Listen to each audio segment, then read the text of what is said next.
Hey, everybody. Welcome back to the Throwing Partners podcast. It's Kirby and Joe here with special guest Nathan, who is our resident Gritty Tigs fan.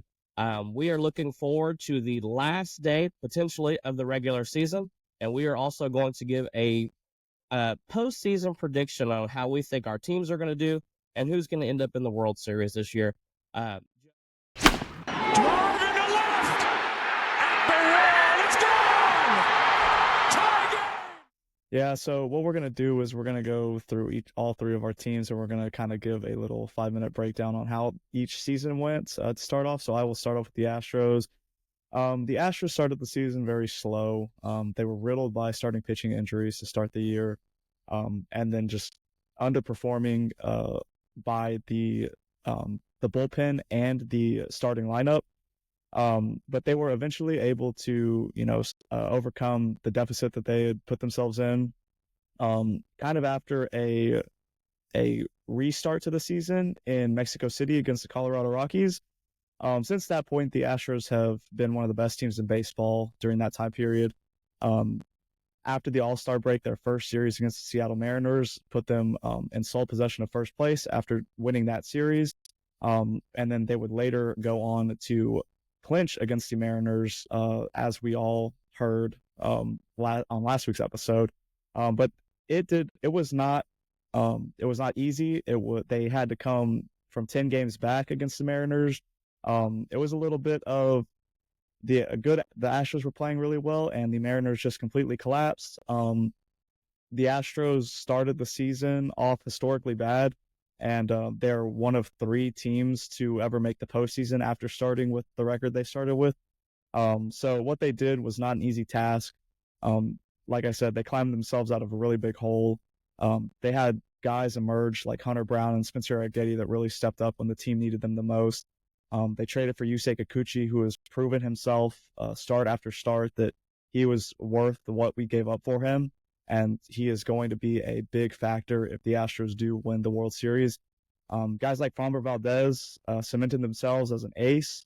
Ronel Blanco emerged as a potential starter for this team going forward, after being placed in the starting rotation due to injuries.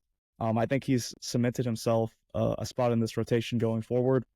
And next year is going to be very interesting because the Astros probably have about 12 guys that could fill a starting rotation spot.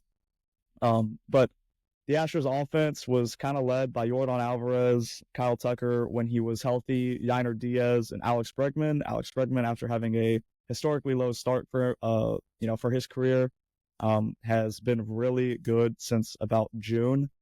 Yainer Diaz has played like the catcher that we all knew he would be. And guys like Jose Altuve have just been, the model of consistency. He's put up, numbers that are similar throughout his entire career. Yordan Alvarez has been an absolute machine. I'm really hoping that, we get some good news on him today as he is starting to potentially increase his baseball activity in hopes of being ready for this upcoming series against either the Tigers or the Royals. But yeah, that's basically a season recap. The Astros have won the AL West 7 out of the last 8 seasons. They have won it the last 4 straight seasons, and every full season since 2017, they've won the AL West, and they've just been the model of consistency as an organization. And they've proven themselves time and time again since the sign stealing scandal. So you can't really question whether their talent was the reason they won or if it was because of cheating. well, Joe, that was a great Astros recap of the season. Nathan, I'm going to kick it off to you. Yeah, all right. Well, everybody knows what's going down right now with the Tigers, where we're at. It's pretty incredible to be in that spot. But from the beginning, I mean, we were up there with the big dogs where they're at right now, Cleveland, KC, and for a time Minnesota. First month of the season, I think we're all pretty neck and neck. But, the Tigers went through their midseason woes, May, June, July. The last 4 or 5 years just been abysmal. I think May this year was probably the one that killed us pretty badly. And then rolling into the June, excuse me, into June and into July, we're 9 games under 500 on June 29th. To me, I thought season was over right there, but kept raging on, and everybody knows the famous date, August 11th. We were 8 games under 500, and that is when the whole turnaround started. In that span, we've been 31-11, not including yesterday's loss. To the date that we clinched, we were 31-11, which is unbelievable. It's unthinkable. I mean, nobody ever thought this was going to happen. We clinched at 86-74. I think that's the first winning season we've had since 2016 when we were fighting for the wild card spot. First playoff since 2014, which incredible feeling. I think our team this year, we've just relied on the big dogs, Skubal and Green. Derek Skubal with 6.3 WAR. He's been incredible. He's a Cy Young candidate. I think he's pretty much on track to win Triple Crown the last time I checked. It's very close. Riley Green, 5.4 WAR. He's had a really good season. Very, very impactful. We've lost a few of the other guys. Carpenter was out for 2 months. Perez was out for 2 months. We had other guys drop down to AAA because of poor performance. We had Meadows and Torque were down there. And we gave pieces away at the deadline. Canna and Flaherty. Those are 2 really big pieces to our program. And we gave them away. But, we got some guys back that were really good, especially out of those trades. We got Trey Sweeney. He's been very good for us. He's got a really good glove. He's got a good bat. I think he still needs to work a little bit at the plate, which, coming with time, he'll get. And then some of the young guys that we called up, Jace Jung, Justin Henry Malloy, Kiter Montero, Jackson Job.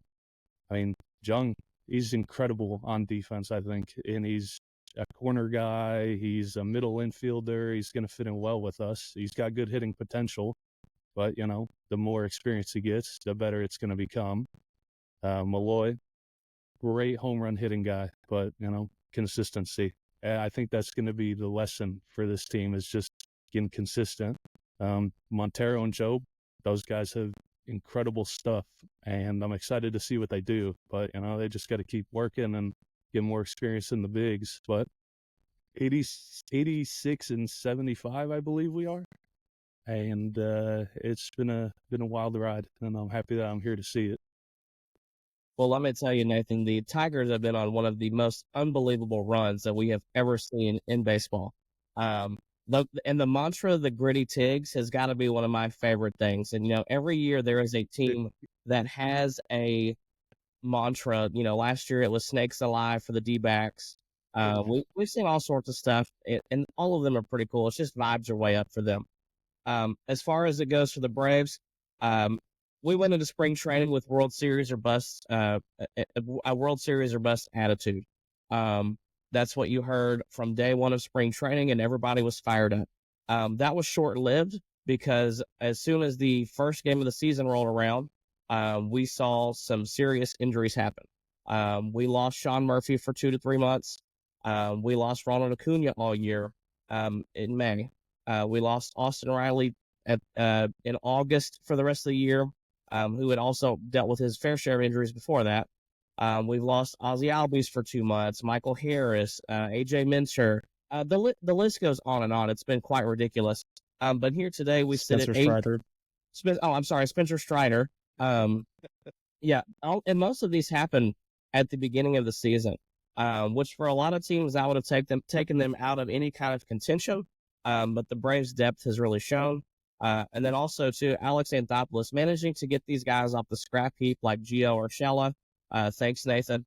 And then guys like Ramon Laureano and Whit Merrifield, they have all played a huge role in what the Braves have done.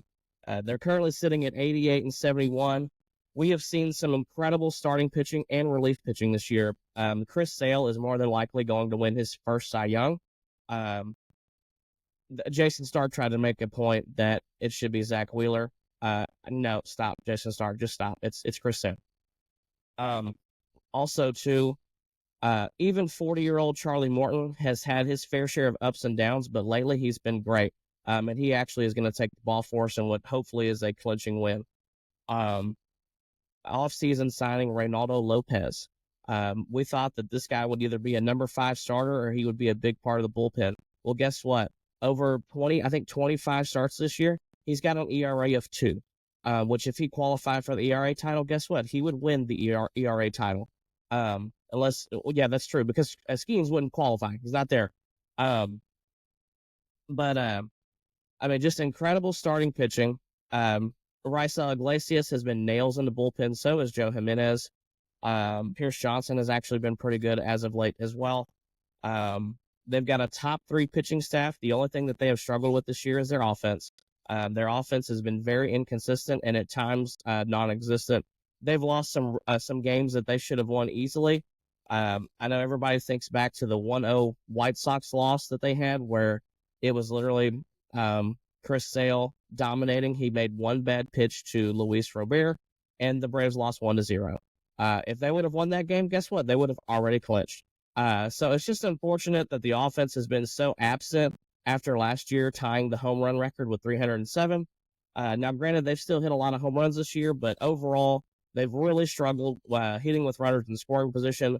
They've got a grounded into double play problem, which really sucks, especially because they seem to get guys on often, but they just can't bring them around. Honestly, if you would have told me all of the injuries that had occurred at the beginning of the season and that would occur, I would have told you this may be a 500 team at best. But here we are on what should be a clinching day if they win or if the D-backs lose. So that's pretty much my Braves recap. Joe, would you like to tell us an ideal situation for the Astros on what you hope their postseason looks like? So I'm hoping and praying for the Braves to clinch today, because that would mean Kansas City will officially be coming to Houston. I would much rather face a skidding and collapsing Kansas City Royals team than the absolutely red-hot Detroit Tigers team. I would rather see Baltimore go down in a similar situation that they did last year instead of facing the gritty Tigs, because they scare me, honestly. Just imagine that starting rotation that in a 3-game series with Jack Flaherty in it. It is insane that they have been doing this over the last 3 months since the trade deadline and All-Star break without one of the best starters in the game this year. So yeah, I don't want any part of that, especially with AJ Hinch coming back to Houston, potentially, getting all the feels and getting all sentimental. I don't want any part of that. Let's go Braves. Have them clinch today. Bring Kansas City in. Let's light up Seth Lugo. Let's light up what's their other young pitcher? Reagan's Cole Reagan's. Let's light them up. Yeah. I want the Royals. I don't want the Tigers. So that's my ideal scenario. Let's get the Royals, and then let's move up to Cleveland. All right, that sounds great, Joe. Nathan, what about you? What's an ideal postseason format for you guys? What do you think? Well, I think it's going to be completely opposite of what Joe said. I would rather them come here for 2 reasons. Number one, obviously, I love seeing Tigers baseball in Houston. But number 2, I think right now our team is definitely more matched with the Astros than it would be the Orioles. I mean, we did play them in the last couple weeks, and in 2 series we were 4-2 against them. But as far as I know, they were facing a couple of injuries as well. So the Orioles, they do scare me. Do I think they're unbeatable? Absolutely not. But would I take the opportunity to play Houston over Baltimore? Absolutely. And I think it's unfortunately not what's going to happen. But I'm also staring down the Yankees in round 2, and I think I'd rather be in Cleveland. So it's probably going to be Baltimore, but I would definitely take Houston over Baltimore. So I think it's interesting because the Braves have actually played extremely well against American League teams this year, but not so much National League teams. I think they're like 31-14 against the American League this year, which is just wild.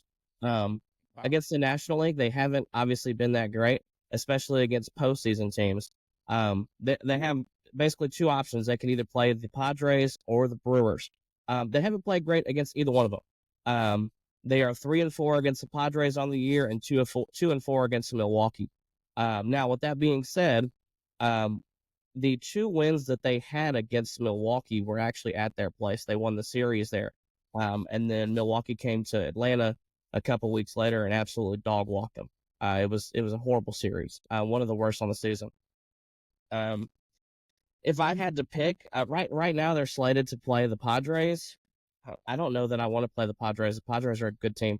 I think I would rather them play Milwaukee as the 6th seed, which means that they would have to play on Monday, which also is not a great ideal scenario either. So I honestly, even though the Padres are a better team than Milwaukee, in my opinion, or more well suited for the postseason, I think I'm going to have to take the Padres, because what that means is that the Braves win today, the Mets win today, and the Diamondbacks lose today, which means no games have to be played tomorrow. That is best case scenario for the Braves. That way, against the Padres, you can have Chris Sale go game 1, you can have Spencer Schwellenbach go game 2, and then you can have, if necessary, Max Fried game 3. And for any of you who watched Max Fried pitch the other day, that dude was lights out against Kansas City. He looked like game 6 of the World Series, Max Fried, which is great to see, and they're going to need him if they want to make a deep postseason run. So I'm going to go with San Diego, because that means that they don't have to play tomorrow. That's what I'm thinking in my head, even though both teams are very good. The National League itself is very good, but there's also, most of the teams have holes. Joe, do we want to make some predictions now on who we think is possibly going to make it to the World Series? Okay. So I have, coming out of the NL, either the Dodgers or the Padres. I think that the Padres are probably the hottest team in baseball, alongside the Tigers. And they've been led by, all three facets of the game. You want to say, they've got the lineup, they've got the star power, with Arise, Machado, Tatis, Profar. They've got the guys there that can really carry that lineup. Oh, and then I can't even forget the, potential NL Rookie of the Year, Jackson Merrihill. He's also been, killing it out in center field for them. And then they've got guys like Darvish, who are heading up that rotation. And Dylan Cease, who have absolutely been dominating. I can really see them making a run for it, because their bullpen is also solid. They've been one of the best in baseball all season as well. So I have the Padres coming out of the NL. I think the Dodgers are a close second, but I think that the Dodgers starting rotation isn't well equipped to face the Padres lineup. I think that's pretty fair, Joe. What about the American League? What are you thinking for the American League? The American League is a toss-up. Honestly, I could really say that the hottest team right now could go, and that's the Tigers, which would be insane, because that would be the second year in a row that a team just absolutely caught fire in the second half and made it to the World Series out of the AL. But I'm going to go Old Faithful. This is a little bit of bias here, but it's also a little bit of been there, done that. And, the Astros have been there and done that. They have faced all of these teams year after year and continue to dominate them in these moments. So I'm gonna go with the Astros coming out of the AL. I think it's gonna be a tough fought run. But I think that the Astros pitching has done well, and I think that if they can just have a little bit of a reset on the offense, their season numbers with runners in scoring position are mediocre. But maybe, these next couple of days they regroup and they game plan on, how to attack pitchers in those situations, because when runners aren't on base, they're one of the best offensive teams in baseball. It's when runners get on base, their situational hitting just flies out the window, their approach changes. So if they can hammer that down, then I think that they have the potential to go on another run and win their third World Series in this golden era. I think that's a pretty fair. Assessment, Joe. Nathan, what are you thinking about a postseason prediction as far as World Series contenders or maybe a matchup? Yeah, I think overall it's kind of tough. I think it's tough to call for both leagues, but I think I agree with Joe. I think LA or San Diego probably best suited here. It's a tough call. It's a tough call that they're slated to play each other in the NLDS, because I think an NLCS matchup between these two teams just would have been so electric. Yep. I think it's hard to sleep on the Brewers too. I think their season's been ragged to riches, you know, losing Council, losing a bunch of other guys, and they're still here. Like, they're still kicking. I think it's hard to rule them out. But if I'm really gonna get, and I can't take firepower away from LA, I think it's gonna be Dodgers up there in the NL. On the AL, yeah, it's a wide open book, man. You never know. Like, yes, the Tigers have been scorching hot, and I mean, looking forward at the two teams that we're slated to play. Baltimore, like I said, we're 4-2 against them, just in the last 2 weeks. So I think if we get ahead of them at the Yankees, we played the Yankees right after we started this 31-11 run, and we took 2 out of 3 from them. So it's hard to say that it's out of the question to make it to the ALCS as a Tigers fan, but even looking at that other bracket, like, we got to play the Astros or the Royals or Cleveland. Cleveland has swept the floor with us the whole season. And I mean, Houston, the last time we played them, we were like 4 or 5 games under 500. And so if it's one of those two teams, I think I'd be worried for us. But I think that those two, I could see Cleveland, really. I think Cleveland has a lot of what it takes to make it. I think New York is just going to do their thing again and just choke. They're historically not good at making the World Series in the last 20 years. So if I got to say, it's going to be Cleveland, LA. That might be a hot take, but I think that's where it might be. I think that's a fair assessment as well. I kind of looked at some stats that I feel like matter in the postseason. We know that the team that typically hits more home runs wins the postseason series. However, the team that leads the league in home runs is the Yankees. But we've seen Aaron Judge historically not be good in the postseason. He's had like 2 good playoff series his entire career. Neither one of them against Houston, by the way, either. Baltimore is the team with the second most home runs, but they haven't played well. And then you've got LA, and then you've got the Braves, and then the D-backs, which may or may not make the postseason. You've got Philly in that mix, and then you've got the Astros actually 10th in the league with home runs. I also looked at starting pitching. The team with the best starting pitching is probably not going to make the postseason. Well, we know they're not going to make the postseason, which is the Mariners. But then you've got the Phillies. The Royals have good starting pitching. The Braves, the Astros, and the Padres. In a postseason series, you really need to have like 3 good starters, and you need to have like 3 or 4 guys that are locked down in the bullpen that are just absolutely nails. Well, when it comes to the National League, there's only like 3 teams that actually have 3 good starters and a lockdown bullpen. One of which being the Braves, another being the Phillies, and then besides that, like the Padres and the Dodgers, like their starting pitching is not fantastic by any means.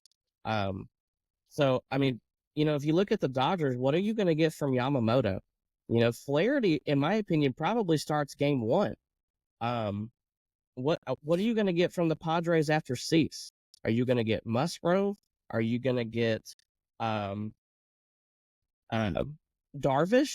I'm not really sure. If the Braves offense would ever come around, I would pick them to go back to the World Series. But I don't know. The National League's tough. And then I was looking at some stuff from relief pitching. The Phillies have a good bullpen. The Braves obviously have a good bullpen, and so do the Dodgers. If I'm just looking at this, I think it's either going to be Philly or maybe the Dodgers. That's what I'm thinking. I think both of those are probably the most complete teams with a good offense, with at least a couple of good starters, and then good bullpens. when it comes to the American League, you could tell me right now that such and such team from the American League makes it to the World Series, and I'm probably just going to say, oh, okay, that makes sense. Or, oh, okay, whatever. Because overall, I don't think the American League is that great. Every team in the American League has holes, whether it's their offense, their starting pitching, or their bullpen. The Guardians have the best bullpen in the league, hands down. However, who are they going to start in a postseason series? They have like one starter. They have the most cheap wins, which means that the starter didn't go 6 innings and they gave up more than 3 earned runs. So I don't think the Guardians are that great. Now, however, one thing that the Guardians do have is they probably have maybe the best manager in the American League. Okay. Now, granted, guess who else has a great manager? The Tigers. AJ Hinch, we know, is a fantastic manager. I don't know how Joe exactly feels about Espada yet, but Espada has taken this team from 12 and 24 to now a AL West title. I think the American League is going to come down to how the manager handles each bullpen, how they handle each situation. And who honestly bets against the Astros? They've gone to 7 straight ALCSs. They've been there, done that. The Yankees typically choke. The Guardians can't hit any home runs. Baltimore isn't playing well. Kansas City is not playing well.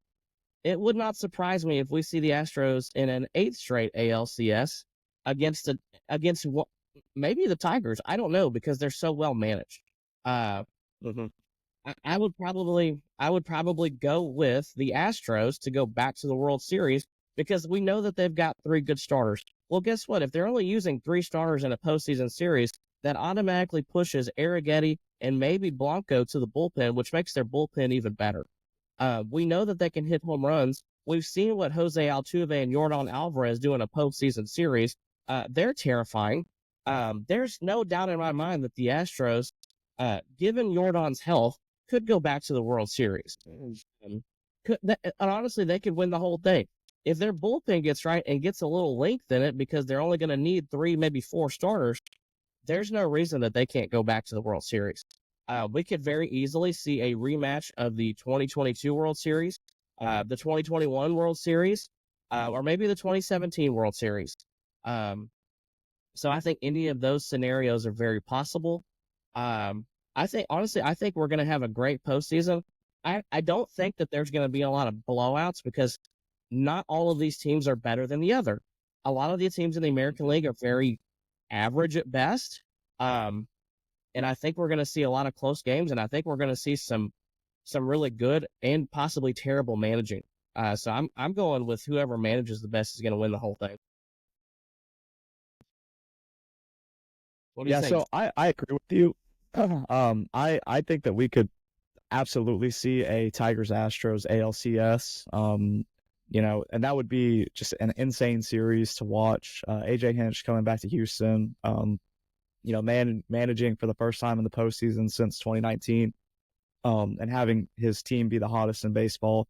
He's been on the other side of that coin, where the hottest team in baseball comes into our house or his house at the time, and knocks him off with the 2019 Nationals. So he knows what it's like to be on that other side. And I bet he's feeling high right now. I bet he's on an absolute high. And that whole team as a whole. So I could absolutely see that. I do think that the Astros match up well as it currently stands against the Royals and Cleveland to get back to the ALCS. And I think the Tigers pitching matches up well with Baltimore as it stands right now. At least their starting pitching matches up well with the Orioles, and the way that their offense has been rolling. I think that the Tigers continue their hot streak and move on to the ALCS. Now, I do think that the Astros, obviously, as I said, make it past any opponent in the AL and make it back to the World Series. And I do believe that they are one of the best managed teams in baseball. I think that, after all of the hardship the Astros have gone through, over the course of the season, all the injuries that they've dealt with, the hole that they dug themselves out of, and the fact that they are back here shows that they are managed well by Joe Espada, and he is cool, calm, and collected. He did not let the pressure get to him early on in the season. He had really big shoes to fill With Dusty Baker leaving, one of the greatest regular season managers in the history of the game. He had enormous shoes to fill. The season did not go as planned to start, and he did not waver. He wrote the ship, and he got us back on track. He always had faith in this team and its ability to perform, and I think that we're going to see that pay off in a postseason run. Kirby, you mentioned a potential 2021 World Series matchup, a potential 2022 World Series matchup. You did not mention a potential 2017 World Series matchup. If there was ever a year, I think that this would be the year that this happens. I said that I thought it could be a toss-up between the Dodgers and the Padres, and I still believe that. It would be absolutely incredible to get a 2017 rematch. Now, I would honestly prefer that because we just got done playing a series against the Padres. It really did matter, and they beat us. I think that the Dodgers continue to crumble under pressure. I would love to see the Astros face Shohei Ohtani again. They dominate him historically, and I think that would just be a great matchup with all the stars. If the Astros can get Tucker, Bregman, Altuve all hitting the way that they have over the course of the last 3 months, and then Jordan healthy, I think the Astros could make a run and win the World Series. I really do. So, Joe, I think it's funny you mentioned Shohei. Do we want to give any hot takes on how we think Shohei does in this postseason? This is the first time this guy's ever going to make the postseason. Is he going to be a postseason legend, or is he going to be more like Aaron Judge and just basically be non-existent? I think that he has a chance to be an absolute legend. We've seen, the way that he performs in big moments in the World Baseball Classic. He's been on this stage before, just not in America. And I think that he has a chance to dominate. I think that his game translates into the postseason, even when you're facing, some of the best pitching. When you look at Aaron Judge, I've been tweeting the same thing over the last couple of days when Aaron Judge hits a home run, because the last 3 times he's hit a home run, it's been the same situation. The Yankees are up big late. He gets a meatball down the middle, and it's a blowout game, so it doesn't matter. Like he's a really good non-pressure situation hitter, and he historically chokes in the postseason. So I think that Shohei's game translates better to a postseason format than Aaron Judge's does, because going up against the best pitching, Judge has a lot of holes in his swing, and Shohei is able to cover all of the plate with the way that he swings the bat. So I think that he's going to make the moment. I think that he's going to live up to the hype. It's awesome to finally see him get the chance to do it on this stage. Like I said, we've seen it before in the World Baseball Classic, and he lived up to the moment. And I can't wait. It's going to be an exciting postseason for sure. I think that if the Padres move on to the Dodgers, I think that is going to be one of the best series that we see, in the last 10 years for an AL or an NLDS. Nathan, what do you think about Shohei, especially since he's basically on the brink of going 55, or 55, 60 if he plays today? I mean, yeah, I think you guys have covered the basis on Shohei, man. He's an incredible player, and he's incredibly skillful. And I mean, yeah, like Joe's been saying, World Baseball Classic, up against his teammate, it just ruthlessly takes him out. Ruthless slider, it strikes him out. Incredible. I agree. I think he's just going to go in and he's going to fit right in. I don't think there's going to be any. There might be a couple at bats where he has a little transitionary period, but I mean, I think when the moment comes, he's going to be there to take it. So I definitely agree, and I think it's one of those deals, guys, where Shohei, I mean, this guy hits leadoff for a reason, and he's going to put the team on his back. We have seen historically where Freddie Freeman has not done that, where Mookie Betts has not done that. But I can see Shohei putting the team on his back, having a big 3-for-4 night with a double and a homer and maybe even a stolen base, driving in a lot of runs, just doing everything. And I'm still interested to see if we see him pitch this postseason, because the Dodgers said it wasn't out of the question, obviously that may be like a relief role. But if Shohei can come out of the pen or something and just some wild, every weird thing happens in October. We know that. You've got closers that'll come in like the fifth inning just to get through the middle of the lineup or something like that. Don't be surprised if we see Shohei pitch.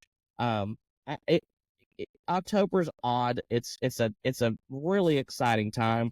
And I can see Shohei just doing it all.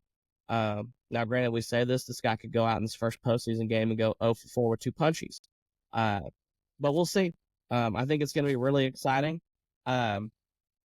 Speaking of the last day of the season, I'm really hoping that Jose Ramirez plays today because I want to see him hit a bomb and go 40-40. He is, in my opinion, still the most underrated player in the big leagues. He is potentially going to go 40-40 and not be a top 5 AL MVP candidate because the AL has been stacked with talent this year. So I just wanted to give a quick shout out to J-Ram. That dude, in my opinion, was a first ballot Hall of Famer when he knocked out TA. And I love his game. He is a ball player to his core. So yeah, Joe, is there anything else that you wanted to discuss today? No, honestly, I mean, this was, if we want to go more in depth on, how our teams performed over the postseason, over the regular season, then we can do that a little more. But I mean, we basically covered our postseason predictions. One team that I'm like really interested to watch, we've hardly mentioned them as well, is the Phillies. They're an interesting case to me because I think that they have all of the boxes that you said that they need to meet in order to, win a World Series. But for some reason, I am not high on them this year. I think that their year was either 2023 or 2022, and they choked that away. They fought hard in 2022, obviously. But I don't know. They don't scare me. They don't scare me like the Padres or the Dodgers do. And it's interesting because they have been the model of consistency over the season. They did hit a rough patch, I think, around the All-Star break, but for the most part, they have been very dominant. And I can also see them coming, out of the NL. I think it's really a 3-team race, with the Dodgers, Padres, and Phillies. I do think that they make it back to the NLCS because I'm not really that high on the Brewers or the Mets as it stands right now. So I can see them going back to the NLCS, and once you get there, anything can happen because the postseason is a different monster. But I just I would like to hear y'all's thoughts on why y'all didn't mention the Phillies a lot in y'all's breakdown. Oh, I would love to. Okay, so if you look at the Phillies, okay, this year against the Mets they went 7-6, and against the Brewers they actually went 4-2. Now, with that being said, the Phillies and Mets just had a series together, and the Mets played them extremely well. There's just something about the Phillies that, they have some good starters, they have a good bullpen, but like sometimes their offense just goes blank. They don't have a ton of athleticism as far as, Schwarber doesn't run the bases well, neither does Harper or Castellanos. JT Realmuto lost a step. I mean, they hit a lot of home runs, but there's just, I don't know. They started off the season so well. And that was on their starting pitching between Christopher Sanchez and Ranger Suarez and Zach Wheeler and Aaron Nola. But since then they've been a good team, but not a great team. I don't know. There's just something about them that I don't think is just outstanding. They do, like I said, they do a lot of things well, but not great. They're good at a lot of things, but there's not just one thing that I think that just stands out. Their best starter is Zach Wheeler. If you get in a postseason series and Zach Wheeler gives up 5 earned runs, you might have lost the series. Their best starter in the postseason has been Ranger Suarez, who is not a strikeout guy. He is a he is a soft contact guy. He's a lot like, Fromber or Max Fried. Um, I don't know. What do you think, Nathan?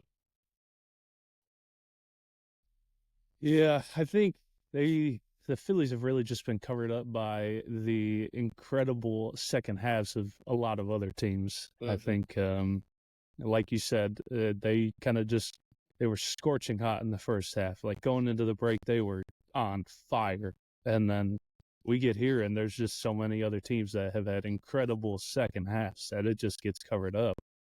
And I think one of the other things that we haven't talked about really is Ranger Suarez specifically hit his regression. Like they saw the regression coming from miles away, and he came out the second half, and it hit him like a freaking freight train. He's in July, he lost every game. He's lost 3 games this month out of his 5 starts. He hit his regression. He's not been pitching all that well. So, I mean, they're there. And like you said, they have the home run hitting potential. I mean, you catch Castellanos on any bad day event, like, it's a lock. It's a lock for a homer. But I just don't know. I think their star pitcher, their star pitcher in Suarez just fell off in the second half. I don't see the same oomph that they had in the first half. So I think there's just other teams that are there that are gonna get through this stretch here and win it. Well, I think it's interesting what you just said, Nathan. And I just found 2 things that I found very interesting. First of all, in the second half, they are actually a below 500 team. They went 32-33. And also, too, they thrive off playing at home. On the road, they are 80-8. I'm sorry, they are 40-40. Which that tells you everything you need to know. If you get the Phillies on the road, um, they're probably taking an L there. They thrive at playing at the bank, which, I mean, who wouldn't, if you're the home team there with the crowd. But I think that kind of sums up everything is, they started off scorching hot. They were 62-34 in the first half, which would have put them on pace to win like 105 games. And, right now they're sitting at 94-67, which is not impressive. I mean, that's a good record, but after you started off in the first half, you figured they would have at least won 100. So they have definitely hit some regression among some of their stars. And then also, too, a lot of their stars have not really been stars this year. We talked about Castellanos, how he is, if there's a bad event, he seems to homer. JT Realmuto is obviously getting older. Bryson Stott has not been good this year. You've really got Harper and Schwarber. That's it. If you can neutralize those guys, that offense is not good. Alec Bohm started off really hot, but Alec Bohm doesn't scare me. He's not a home run threat. He's going to be a doubles guy, which can still hurt you in a postseason series, but not like the long ball. What do you think, Joe? I think everything y'all said, pretty much does a good job of summing up why y'all don't believe the Phillies aren't gonna make it that far. I have to agree. I think that they are kind of first half merchants, and I think we have started to rely a lot heavier on what have you done in the last 2 or 3 months than what did you do in the beginning of the season. While the beginning of the season does get you to where you eventually end up, I think that it's all. I mean, going back to the 2019 World Series, the 2021 World Series, 22 with the Phillies, and then 23 with both the Rangers and the Diamondbacks. It's just teams that catch fire at the end of the season. They always seem to be the teams, as of late, that are making it. It's been a long time since I've felt that the 2 best teams in the regular season have made it to the World Series in the postseason. That being 2017 with the Astros and Dodgers, and then 2018 with the Red Sox and the Dodgers. I think that those were the last 2 World Series where we really saw the best 2 teams in each league make it to the World Series. Ever since then, it's been a game of who's hot and who's not at the right time. And I think that y'all absolutely hit the nail on the head. They've been a below 500 team, in the second half. They haven't played as great against, 2 of the teams that they potentially match up against. They have a lot of swing and miss. They're not as athletic.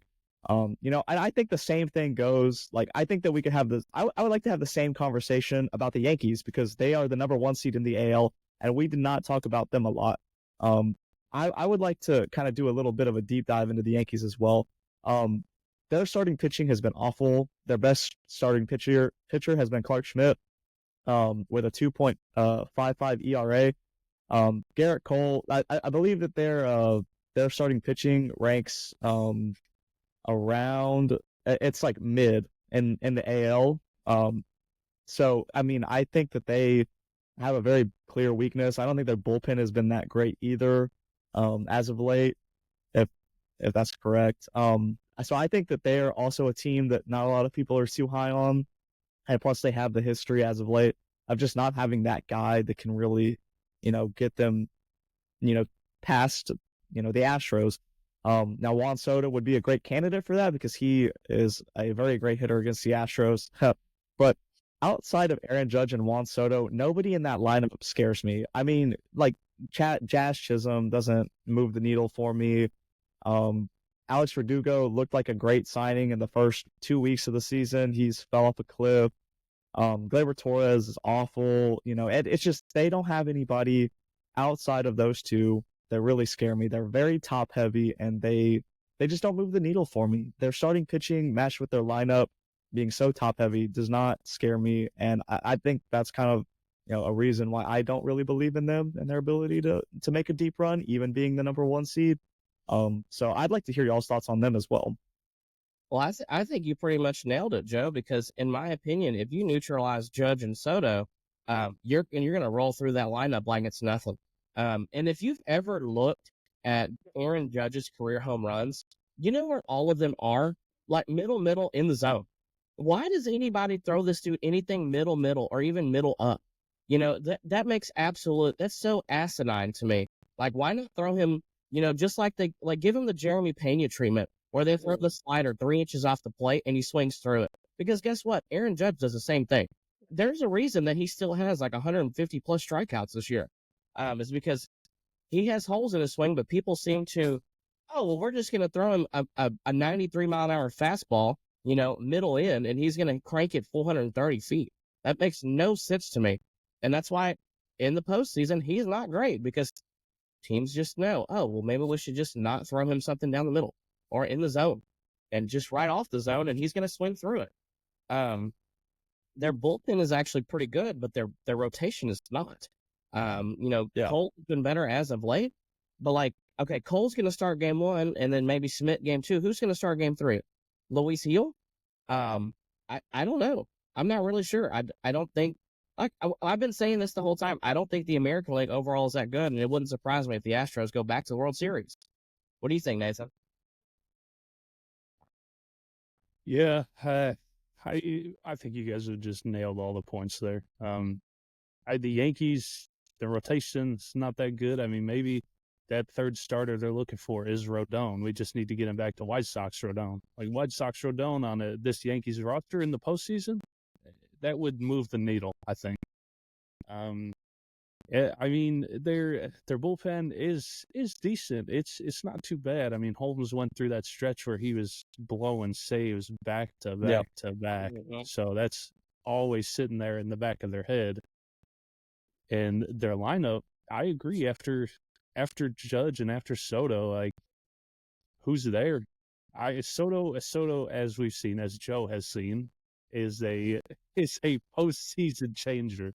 Yeah. So it's hard to say. I mean, if they can get their pitching locked in and they can get good hard at bats and get the long ball, I mean, they're always in it. I mean, like we said, long ball rules the postseason.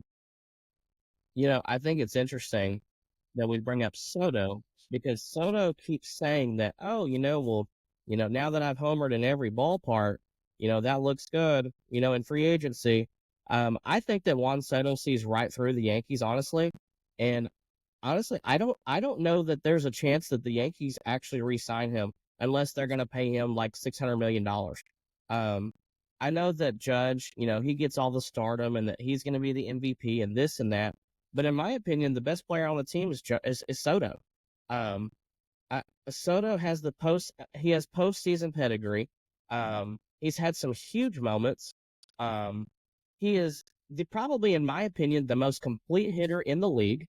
And it's one of those things. I think he sees right through the Yankees and the fact that they're really not that great. And I think he signs elsewhere. I can see him taking less money to go to a more consistent team. I don't know who's going to want to open up the checkbook. Honestly, there's 3 or 4 teams that I can see him signing with, and neither one of them are in New York. The Mets were linked to him. They're not. No, who in their right mind goes to the Mets? The Mets are showing. Do what? Francisco Lindor. Well, for one thing, he got traded there, so that wasn't exactly on him. But when Steve Cohen offers you $300 million, I would probably take that too. But it's one of those things. If I'm Juan Soto, who's been the model of consistency the last 5 to 10, maybe even 15 years? Well, you've got like 3 or 4 teams. You've got the Astros, you've got the Dodgers, you've got the Braves, and that's about it. There's only 3 teams that have been a model of consistency or continue to have good talent. Besides that, it's not the Yankees. Name one player besides Judge that the Yankees have actually developed that's been good. Nobody. Their player development is terrible. The Astros have good player development. The Rays. Honestly, so do the Brewers. He's not going to Milwaukee. They're not paying him. It's one of those things. Soto is not stupid. That guy is smart. He is probably the most complete hitter in the league. He's going to go to a team that he knows is going to win, and that's going to keep talent around for the next 10 years. There's only a few teams that are set up that way, and the Yankees are not one of them. Yeah, I agree. He's already won a World Series, so he knows what it takes. And, like you said, he's not stupid. But I do think that this is going to be a career decision. I do think that the Yankees will open up the checkbook for him. Because as I mentioned in the first episode of this series, I think that he is the perfect Yankee. His swing fits perfectly in Yankee Stadium. He wants to get those career numbers up. He wants to be a Hall of Famer. And I think that New York would be the best place to do it. I think Houston would be the second best place to do it because he just absolutely crushes the ball when he plays in Minute Maid Park. And he utilizes the Crawford box as well, too. It's just insane the way that he plays against the Astros. I would take back all of my slander from Jim Crane in the front office at the Astros somehow opened up the checkbook and pulled off signing Juan Soto to a 10-year, $500 million contract. That would blow the window wide open. A lot of people were thinking it was closed. That would be insane. Having Tucker, having the best 3 left-handed hitters in the league in one lineup would be absolutely insane. Tucker, Alvarez, and Soto for about 1 year, because if you sign Juan Soto, you're obviously letting Kyle Tucker walk. But having that for 1 year would be absolutely insane. That's wishful thinking on my part. But realistically, Juan Soto is a Yankee for life. He's the perfect Yankee. He fits he fits the pedigree of being a Yankee. He's got that swagger to him. He's got the vibes of a Yankee. It feels right. He is the best overall player on that team. And I do like looking at some of the K percentages for the Yankees lineup. It's insane. You got and it's insane because you will now be facing the best pitching the league has to offer. And pitching has absolutely dominated this year over offense. So I think that if they match up against the Guardians, if they match up against the Tigers, if they match up against the Astros, I think that all 3 of their pitching units as a whole can dominate the Yankees. So I do agree that the Yankees, obviously, I see too many holes in them with their rotation and then with their lineup. So when I think about a team that could open up the checkbook and also they have a GM that would actually do it, who's to say the Phillies wouldn't do it? Castellanos is going to be gone soon. Juan Soto hits exceptionally well there. I was just looking at his career OPS in some of these ballparks. He's got a career OPS of 1175 at Citi Field, 1127 at Truist, 1108 at Minute Maid, 1086 at Bank. These are just some teams that, we're just throwing out there that, have good talent, and, he's smart. Oracle Park, he hits well at. The Giants have been looking at for a star for the last 6 years, but they can't seem to land any of them. And then besides that, I mean, there's not a lot of teams on here. His career OPS at Yankee Stadium is 979, which I figure would be higher. I mean, I don't know. It's going to be very interesting to see where he ends up in free agency. Dave Dombrowski is not afraid to spend money. He will do that. I mean, Been there, done that. Do what? I said we've been there, we've done that. Yeah, Dombrowski, exactly. open the Exactly. checkbook for Miggy, bro. Yep, exactly. And who wouldn't want to sign a literal generational talent for the next 10 years as probably the number 2 hitter in your order? Because he's probably going to hit second or third on every team that he goes to. He's going to be probably the best hitter on every team, with maybe the exception of, the Yankees. Or I don't know. It's wild to think about. I think the Red Sox could open up the pocketbook if they wanted to, but he doesn't hit well there. So who wants to go somewhere that they don't hit well at? So I don't know. Gentlemen, I've got one final topic of discussion while we have Nathan here on the podcast, because this kind of has to relate to the Tigers in a sense. So I believe that Justin Verlander has thrown his last pitch as an Astro. Last night, I believe that was his last game as an Astro. He got the win. It was a quality start. He pitched his ass off to get that, because Cleveland does not strike out a lot, and they just kept fouling ball off after ball. So I would actually like to see him back, and his comments after the game made it sound like the door is possibly open, but he also, didn't shy away from the fact that he could go somewhere else, like he did after the 2022 season, going to New York. But he has always talked about wanting to go back to Detroit. Now, Nathan, what would you think about signing Justin Verlander after this offseason to a 1-year, team-friendly deal? I think that as an Astros fan, I would love to see it. I think that he has the potential to retool himself over the offseason and kind of work more east and west instead of north and south, because watching that game last night, it is very apparent that his fastball just does not blow anybody away at the top of the zone anymore. While he can still get it up there and he can still spot it, batters are just able to get to it now that he is, in the lower, 90s with his velocity. So I would like to see him back as an Astro on a type of contract that you would kind of give to a 4th or 5th starter. But he's always talked about wanting to go back to Detroit. How would you feel if the Tigers were to sign him over the offseason to get a little bit of nostalgia? I'd be ecstatic. If we had a 1-year Tigers just going away retirement tour, I think it would be ecstatic. And I think for the team, just his presence being there would be unbelievably incredible. I mean, we have so many young guys. We have Reese Olson, like I said earlier, Kiter Montero, Jackson Joe. Like, we got a bunch of young guys in the pen and in our rotation. I think that would benefit really well just from having him around. Plus, yeah, like you said, the nostalgia factor. It would be incredible. It would be great to see him back on the mound at Comerica. So I would be absolutely open to, even spending a little bit of money. If we got to treat him, that's fine. We have the 26th lowest payroll or whatever the hell it is now. We can go out and open the checkbook if we need to be. Now, would it be smart? Probably not. But, if we could get him back, I would love to see it. I don't think that it hurts to give a 1 at $8 million or 1 at $10 million. Let him have a nice going away tour. Let him play. Let him get to play for Hinch one more time. In Detroit. And then not to mention too, he's a mentor to all those young guys that are coming up. A lot of them are just like him. They throw hard. They've got great stuff. It's raw potential.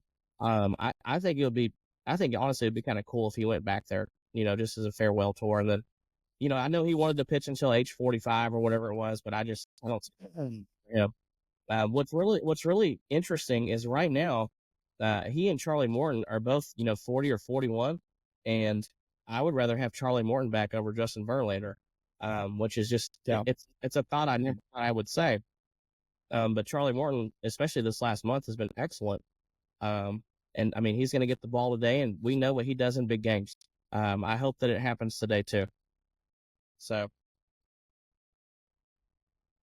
With that, one of the last starts that Verlander had, I believe it was after the Diamondbacks start, he said that he wanted to get to 300 wins. I believe he's at 163 with last night's win. So he's still got a ways to go. I can see him I don't think that the next 2 or 3 years will be the last time we see Verlander pitch. I think that he truly wants to get to that 300 mark. And I think that he's just going to take 1-year deals, but I think that he's going to have to be willing, and I think that he understands that now, that he's not a top of the line starter. He's going to have to he's going to have to take team-friendly deals, and he's going to have to reinvent himself over the off seasons, and the next couple of years to make sure that he can still be effective, because the Verlander that we've seen trying to pitch, like 2022 or 2019 Verlander, it's just not working right now. And I think that, like I said, he's going to have to reinvent himself over the offseason to really be more effective. I completely agree. Well, gentlemen, are y'all ready to wrap this up? Yeah. Awesome. So I think we're good here. Awesome. Well, Nathan, thank you for coming to join us today. I'm hoping that all of our teams have a deep postseason run. Go Braves. That way, the Astros face the Royals instead of the Tigers. And once again, guys, thank you everybody for listening. We really appreciate it. If you could please like, share, and subscribe to our YouTube channel, that would be great. Our views keep going up on YouTube, which makes me really happy every time I see that. And then also, too, remember, we are on Apple Podcasts. We just got another 5-star review the other day, which is awesome. If you guys, want to watch when you're or listen when you're on your way to work, or maybe you're in the gym, feel free to look us up on Apple Podcasts. We appreciate all the support. And thank you, everybody. Have a great day.